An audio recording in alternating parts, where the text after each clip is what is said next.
ទី29ខែ12ឆ្នាំ2025មកការនៅចិត្តហាងម៉ូតូប្រាក់សម្បត្តិបាទរកការនៅជាប់ខាងក្រោយតែម្ដងនៅចោមចៅនឹងដាក់ភ្លេងកំពុងតែនៅកន្លែងទូរស័ព្ទបាទកំពុងភាសាគ្នារកដឹងគិតតែទិញម៉ូតូឬទិញទូរស័ព្ទនេះ17 Pro Max មិនដឹងទេ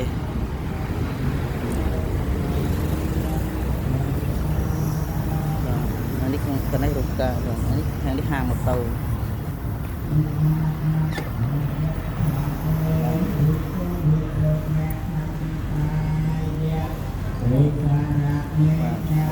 កម្មវិធីថ្ងៃនេះគឺថាតែមកព្រឹកទេប៉ុន្តែមានក្រុងពូលីនិងសូត្រមន្តនៅពេលព្រឹកឥឡូវលោកកំពុងតែសូត្រមន្តនិយាយជាការចាប់សពគ្រប់ឥឡូវកំពុងតែសូត្រមន្ត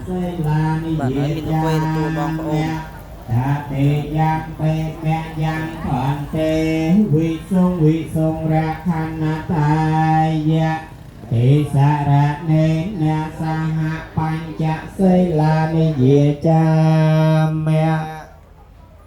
นะโมตัสสะภะคะวะโตอะระหะโตสัมมาสัมพุทธัสสะนะโมตัสสะภะคะวะโตอะระหะโตสัมมาสัมพุทธัสสะนะโมตัสสะภะคะวะโตอะระหะโตสัมมาสัมพุทธัสสะนะโมตัสสะภะคะวะโตอะระหะโตสัมมาสัมพุทธัสสะนะโมตัสสะภะคะวะโตอะระหะโตสัมมาสัมพุทธัสสะนะโมตัสสะภะคะวะโตอะระหะโตสัมมาสัมพุทธัสสะបាទនេះម៉ូតូបាទតាំងបករោងបាទធំហ៎បងអើយបងប្អូនធំហ៎ធំណាស់បងប្អូនណាណៃ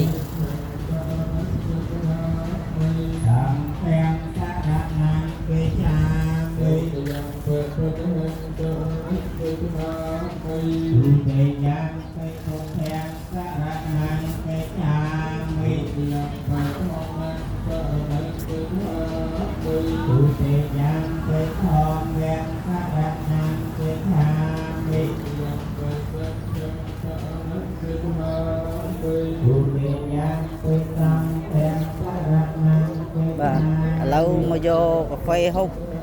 ហ្នឹងហើយបងកាហ្វេមួយបាទដាក់មកដាក់ឲ្យមួយពូដាក់ឲ្យមួយ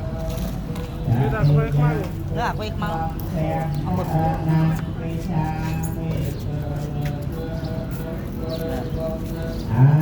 ធំណាស់